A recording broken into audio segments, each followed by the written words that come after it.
Kita akan lihat Matius pasal 26 ayat 15. Saya akan bicara dengan satu topik khotbah yang sangat luar biasa. Hari ini saya akan bicara yaitu dengan satu tema, 30 keping perak adalah harga sebuah pengkhianatan. Sekali lagi, 30 keping perak adalah sebuah harga pengkhianatan yang dilakukan oleh Yudas Iskariot kepada sang guru, yaitu Yesus Kristus. 30 keping perak adalah harga sebuah pengkhianatan. Kita akan lihat Matius 26 ayatnya yang ke-15. Kita akan baca bersama-sama. Saudara duduk saja, kita akan baca ayat ini dengan suara yang mantap, suara yang keras. Kita akan baca ayat ini secara bersama-sama. 2, 3, mulai. Ia berkata, apa yang hendak kamu berikan kepadaku, supaya aku menyerahkan dia kepada kamu? Mereka membayar 30 uang perak kepadanya. Puji Tuhan, Tuhan Yesus memberkati. Ia berkata, apa yang hendak kamu berikan kepadaku, supaya aku menyerahkan dia kepada kamu? Mereka membayar 30 uang perak kepadanya. Percakapan antara Yudas Iskariot dengan imam-imam kepala. Di situ dengan topiknya adalah Yudas mengkhianati Yesus. Yudas berkata, apa yang aku kira-kira dapatkan kalau aku serahkan orang ini? Maka mereka memberikan 30 uang perak kepada Yudas Iskariot.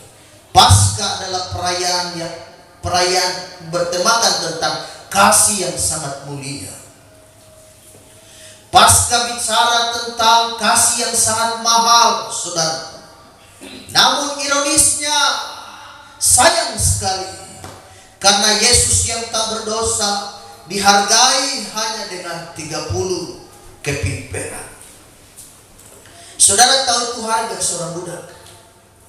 30 uang perak ini nggak bisa kita konversi ke dalam rupiah yang sekarang ini, yang uang modern sekarang, karena itu uang kuno dan di zaman itu mungkin terlalu kecil. Dan 30 keping perak ini diperkirakan kira-kira upah seorang yang bekerja selama 120 hari. Kalikan aja.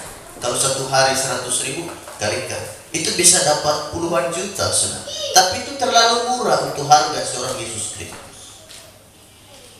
Jadi 30 keping perak ini dia sama setara dengan orang yang kerja selama 120 hari. Dan kalau di zaman itu tidak terlalu besar, saudara. Nah, kita melihat bahwa itu adalah harga seorang budak. Jadi harga Yesus sama dengan harga seorang budak. Wah, sangat menyakitkan. Nah, kita lihat di sini yang pertama, bahwa hari ini kita akan belajar bukan hanya tentang Yudas Iskariot, tapi kita akan belajar tentang hati manusia dan hidup atau nilai sejati dari sebuah keselamatan. Hari ini kita akan lihat bukan tentang Yudas Iskariot. Kita akan lihat tentang hati manusia dan tentang hidup ini, saya dan saudara, tentang sebuah pilihan hidup dan tentang nilai sejati daripada keselamatan itu. Yang pertama, ketika nilai Kristus diganti dengan kepentingan pribadi. Kita akan lihat poin yang pertama. Ketika nilai Kristus diganti dengan kepentingan pribadi. Matius 26 ayat 14 sampai 16, firman Allah berkata, kemudian pergilah seorang dari ke-12 murid itu yang bernama Yudas Iskariot kepada imam-imam kepala. Ia berkata, apa yang hendak kamu berikan kepadaku, supaya aku menyerahkan dia kepada kamu? Mereka membayar 30 uang perak kepadanya. mulai saat itu ia mencari kesempatan yang baik untuk menyerahkan Yesus. Ketika nilai Kristus diganti dengan kepentingan pribadi. Satu ayat lagi kita akan lihat. Berapa sih 30 uang perak itu? Seperti aku katakan tadi, itu adalah harga daripada seorang budak. Keluaran 21 ayat 32 firman Allah berkata, tetapi jika lembu itu menanduk seorang budak laki-laki atau perempuan, maka pemiliknya harus membayar 30 sikal perak kepada tuan budak itu, dan lembu itu harus dilempari mati dengan batu. Itu harga seorang budak, 30 uang perak itu. Jadi kita lihat ketika nilai Kristus diganti dengan kepentingan pribadi. Yudas mengenal Yesus Kristus begitu dekat, saudara. Ia berjalan bersama Yesus. Mereka pelayanan bersama-sama. Mereka melayani bersama-sama. Bahkan Yudas menyaksikan Yesus Kristus melakukan mujizat. Mereka hidup berdampingan, siang malam mengikut Yesus. Dalam pelayanan, kemana Yesus pergi melayani, dia ke sana ikut juga. Namun ketika uang masuk, saudaraku, uang dan kepentingan pribadi itu masuk dalam hati seseorang, maka nilai Yesus Kristus diturunkan menjadi harga seorang budak. Yudas mengenal Yesus begitu rupa, dekat sekali, pelayanan bersama, makan bersama, bahkan dia lihat mujizat yang dikerjakan Yesus. Tapi ketika kepentingan pribadi itu masuk dalam diri seseorang, nilai Yesus Kristus yang mahal, dia diturunkan menjadi setara atau sama dengan harga seorang budak. Ini luar biasa, saudara.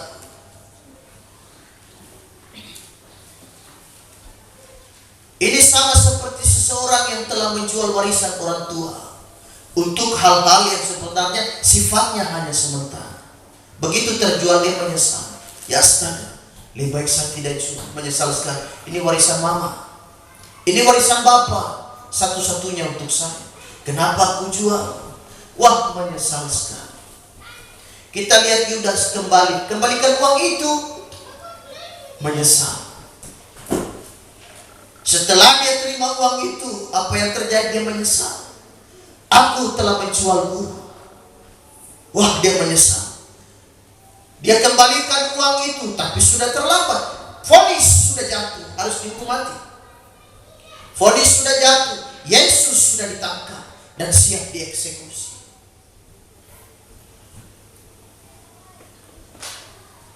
Yudas mengembalikan uang itu, tapi apa daya? Ini sudah terlambat. Jadi kita belajar, saudara, kepentingan pribadi ini bisa merusak. Dalam ibadah ini tidak ada kepentingan yang lain. Yesus Kristus yang harus ditinggikan. Kita dijauhkanlah daripada kita kiranya mencuri kemuliaan Tuhan. Tidak ada kepentingan siapapun. Jadi melayani Tuhan, ketika kepentingan pribadi masuk, ini bahaya. Maka sebuah pelayanan itu nilainya akan diturunkan menjadi rendah sekali. Dia akan memandang pelayanan itu sangat rendah. Kita melayani hanya kasih karunia. Jadi karena itu, jangan menukar iman dengan jabatan. Jangan kau tukar kebenaran dengan popularitas. Jangan kau tukar Kristus dengan kenyamanan. Ada pujian berkata, jangan jual Yesus hanya karena harta. Jangan jual Yesus hanya kepentingan-kepentingan pribadi. Jangan, saudara. Kita lihat bahwa pengkhianatan itu tidak selalu diawali dan dimulai dari kebencian. Enggak. Orang berkata dia itu benci sekali, makanya dia berkhianat. Enggak juga. Jadi pengkhianatan itu tidak selalu dimulai dari kebencian, tapi dari hati yang tidak dijaga.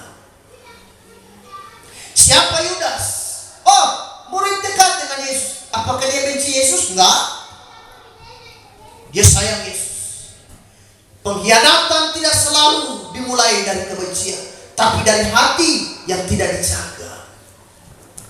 Hati yang tidak dijaga dari ketamakan. Dia dipercaya pegang uang kas, tapi terbiasa mencuri. Hati yang tidak dijaga dari perkara-perkara yang kecil ini. Hati yang tidak dijaga dari ketamakan. Hati yang tidak dijaga dari rasa sakit hati, dari kepahitan. Kemudian itu kalau tidak dijaga hati kita, dia akan membuka pintu selebar-lebarnya.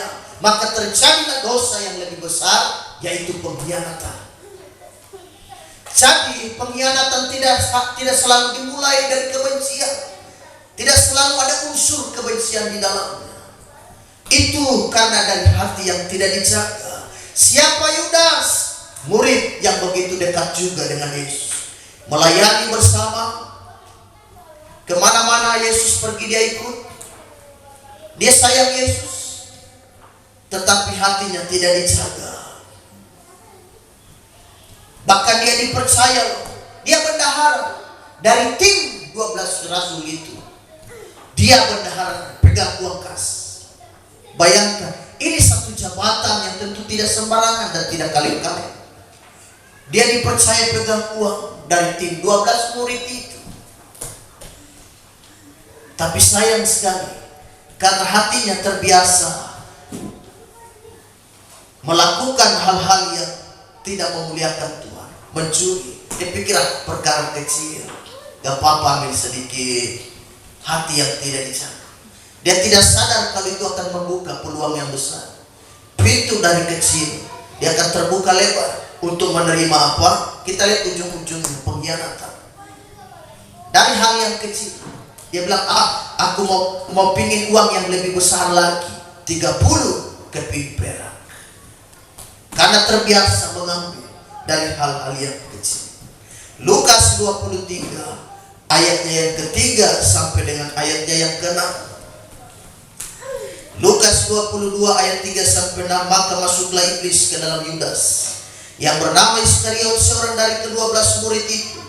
Lalu pergilah Yudas kepada imam-imam kepala dan kepala-kepala pengawal bait Allah dan berunding dengan mereka bagaimana ia dapat menyerahkan Yesus kepada mereka. Mereka sangat gembira dan bermufakat untuk memberikan sejumlah uang kepadanya. Ia menyetujuinya dan mulai dari waktu itu ia mencari kesempatan yang baik untuk menyerahkan Yesus kepada mereka tanpa setahu orang banyak. Diam-diam dia mulai apa? Setan masuk. Kata firman Allah, maka masuklah iblis. Hati yang tidak dijaga, hati-hati iblis masuk. Jadi kita buang segala rasa sakit hati, kecewa, kepahitan. Di warta itu ada tulis, jangan kecewa. Ada itu saudara baca. Jadi kalau hati kita tidak dijaga dari hal-hal ini, kita sama seperti membuka peluang besar, membuka pintu dosa yang lebih besar masuk. Sehingga kita bisa jual Yesus, tukar Yesus dengan kepentingan pribadi. Hati kita harus dijaga. Melayani Tuhan, jaga hati. Tetap jaga hati. Amsal 4 ayatnya yang ke-23. Amsal 4 ayatnya yang ke-23. Jagalah hatimu dengan segala kewaspadaan, karena dari situlah apa? Terpancar kehidupan. Hati yang bersih memancar juga aliran sumber mata air yang bersih, air yang bersih. Hati kotor, keluar juga air yang kotor. Sumbernya kalau sudah kotor, pasti juga dia akan kotor terus hasilnya. Jadi tetap menjaga hati kita. Yudas bukan orang luar, saudara, sehingga tidak ada urusan dan tidak ada persoalan dengan Yesus. Tiba-tiba jual Yesus. Oh enggak, ini murid, saudara. Ini murid yang dekat. Dia murid, bahkan dia bendahara. Dia seorang pelayan. Jadi Jadi pengkhianatan dimulai bukan dari peristiwa-peristiwa besar, tetapi dari hati yang serakah, dari hati yang kecewa, dari kepahitan, dari ketersinggungan. Yang itu ketika kita tidak jaga dan kita tidak bertobat, itu akan sangat berbahaya. Ada orang melayanikan seperti ini, terlihat di luar sukacita, tetapi sebetulnya itu hanya topeng bagi dia untuk menutupi segala kejahatan, segala dosa yang telah masuk di dalam hati. Ini seperti rayap. Saudara tahu rayap? Lihat rayap. Itu biar kayu besi lagi. Jadi bangunan terlihat kokoh dari luar. Oh, kokoh sekali bangunan, tapi dalam hancur. Tiup angin saja langsung reot, drop. Rayap sudah masuk di dalam rumah itu, habis rumah itu. Kelihatan tanpa keluar itu memang kelihatan masih utuh, tapi dalam itu sudah rapuh, sudah hancur luar biasa. Ini ada orang seperti ini. Penampilan luar boleh dia mantap, tapi hati hancur sekali di Yudas. Penipu memang culas luar biasa nih orang. Di luar ikut Yesus melayani, tapi hancur. Hatinya ini hancur sekali di dalam. Berkecamuk dengan berbagai kejahatan. Yang kedua, penyesalan tanpa pertobatan tidak membawa keselamatan. Penyesalan tanpa pertobatan tidak membawa keselamatan. Matius 27 ayat 3 sampai ayatnya yang kelima.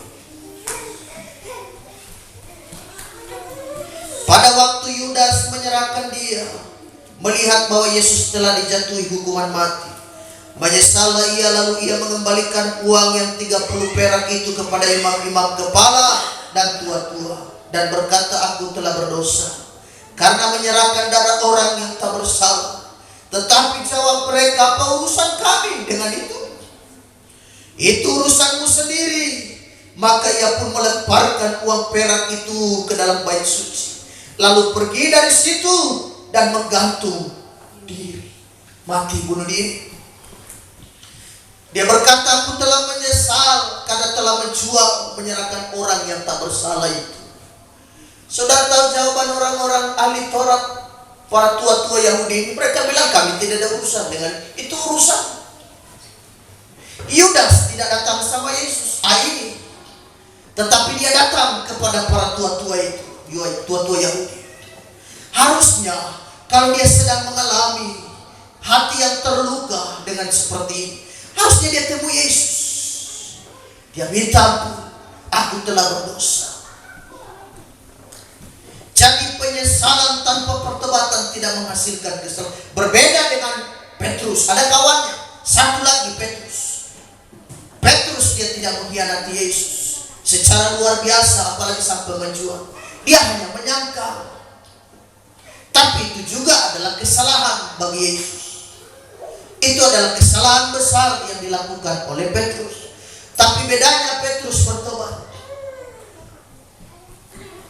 Dia juga pernah menyangkal Yesus 3 kali, tapi yang dia lakukan adalah dia bertobat. Dia minta ampun. Beda dengan Yudas, sudah berdosa, bukan bertobat, malah gantung diri. Maka nerakalah yang mencari tempatnya. Siapa di antara kita yang tidak pernah bersalah? Kita semua pasti pernah bersalah.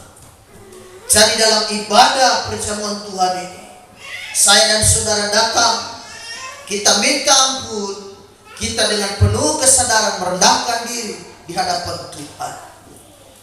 2 Korintus pasal 7 ayat 10 berkata, sebab duka cita menurut kehendak Allah menghasilkan pertobatan yang membawa keselamatan dan yang tidak akan disesalkan. Tetapi duka cita yang dari dunia ini menghasilkan kematian. Yudas menyesal tapi tidak bertobat. Ini bedanya dengan Petrus. Jadi karena itu mari, siapa yang tidak pernah jatuh, tidak ada yang sempurna di antara kita. Tapi kalau kita punya sikap hati, datang bertobat dan menghampiri Tuhan, Tuhan dengan terbuka tangannya, dua-dua terbuka lebar, menerima saya dan saudara. Dia mengampuni kita. Dia Bapa yang baik, dia Bapa yang luar biasa. Jadi penyesalan tanpa pertobatan tidak membawa keselamatan. Yang berikut saudaraku, Yesus yang dijual murah namun membayar mahal untuk kita. Dia dijual dengan murah 30 keping perak itu. Tetapi saudara tahu, ia membayar mahal untuk keselamatan kita. Saudara pikir murah? Kristus mati di kayu salib itu saudara pikir murah? Terlalu mahal. Betul dia dijual murah oleh Yudas Iskariot, tetapi dia membayar mahal untuk keselamatan saya dan saudara, supaya kita dapat surga, tempat yang kekal. Oh Yerusalem, kata lagu tadi yang dibawakan oleh Lucia, hatiku rindu mau ke sana.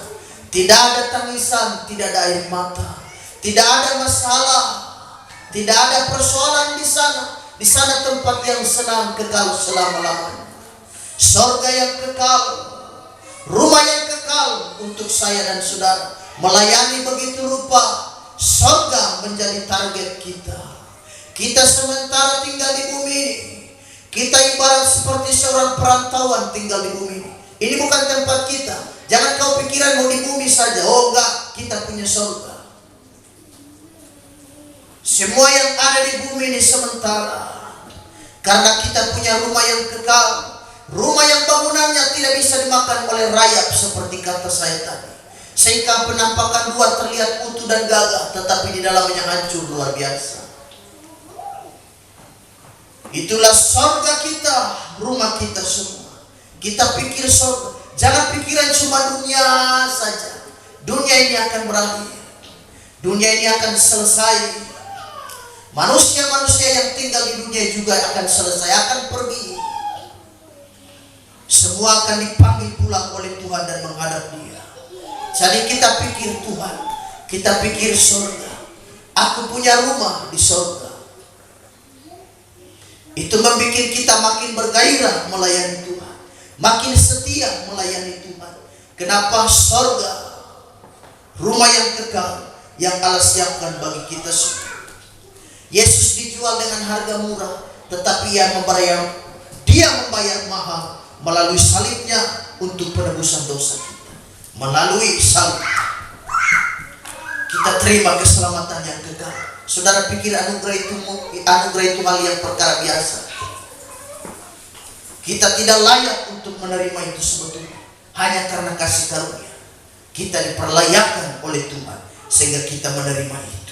1 Petrus 1 ayat 18 sampai dengan 19.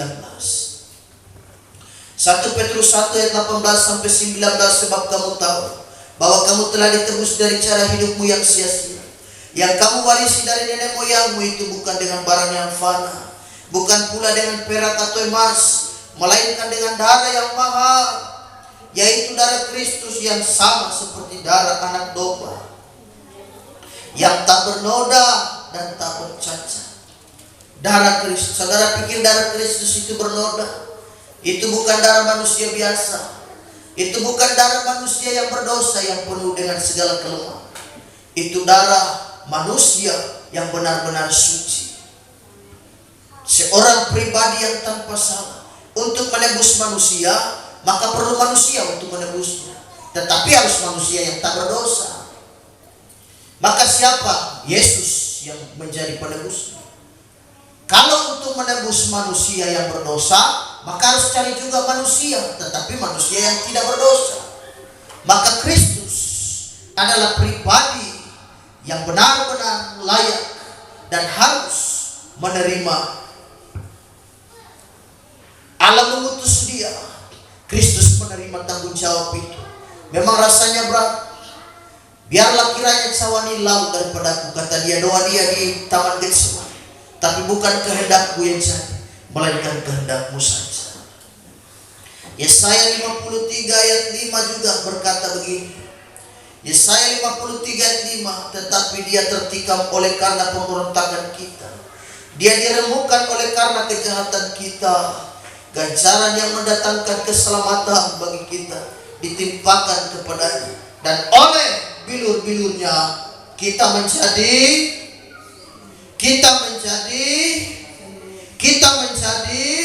sembuh. Saudara sakit hari ini, percaya oleh bilur-bilurnya kita menjadi sembuh. Oleh darah yang mahal itu, saya dan saudara, kita telah menjadi sembuh. Dunia memberikan harga yang murah kepada Yesus, tetapi Allah, saudaraku, memberikan nilai yang kekal kepada manusia melalui salib. Dia Bapa yang luar biasa. Dia Bapa yang mengerti segala hal yang kita kerjakan. Jadi kita syukuri, kita bersyukur atas kebaikan Tuhan. Ayat terakhir kita baca bersama. Markus 8 ayat 36, ayat terakhir sebagai ayat penutup dalam khotbah kita di pagi hari. Markus 8 ayat 36 kita baca. Markus 8 ayat 36 kita membacanya bersama-sama. 2, 3 mulai. Apa gunanya seorang memperoleh seluruh dunia tetapi ia kehilangan nyawanya? Apa gunanya memperoleh seluruh dunia tetapi kekekalan enggak punya? Dia kehilangan keselamatan, nyawa melayang, bahkan keselamatan pun enggak ada. Kita hanya menumpang di bumi, karena itu mari kita melayani Tuhan begitu rupa. Setia sampai mati. Seperti Kristus telah mati bagi saya dan saudara. Kita setia melayani. Mari kita lebih giat lagi. Hidup ini singkat. Apa sih yang saudara cari di bumi ini? Apa sih yang saudara kejar di bumi ini? Semua gak ada artinya dibandingkan dengan kasih karunia Tuhan bagi saya dan saudara. Kita bisa bangun pagi ini saja sudah syukur, sudah puji Tuhan. Ini anugerah, ini kasih karunia. Kita bisa bangun saja pagi hari ini sudah puji Tuhan sekali, saudara. Ada yang lain bangun, dia punya leher bengkok begini. Orang berkata, kakak kenapa sakit membalik begini? Salah tidur rupanya. Sudah setengah mati. Itu butuh bisa sampai 3 hari dia begitu. Jadi dia jalan menghadap kanan setengah mati. Tapi kita bangun pagi hari, tidak ada yang begitu kan? Coba gerakan leher. Puji Tuhan. Coba kalau Bapak Gembala bangun model begitu jadi khotbah begini. Pandangan ke pohon terang, saudara berkata, ya Ustaz, Bapak Gembala ini marah kita semua kapan? Sampai tidak mau lihat jemaat. Ini pandangan cuma di pohon Natal. Gak, itu karena salah tidur. Tapi hari ini dia bisa tetap saudara, haleluya, bisa lihat saudara punya senyum, meskipun tidak ada uang, tapi tetap hati senyum, hati sukacita, bibir tetap terlihat senyum, haleluya. Jadi kita tersenyum saja ya, haleluya, meskipun kadang gaji terlambat, ya tidak mengapa lah. Yang penting kita sukacita melayani, yang penting sehat-sehat. Tuhan Yesus memberkati.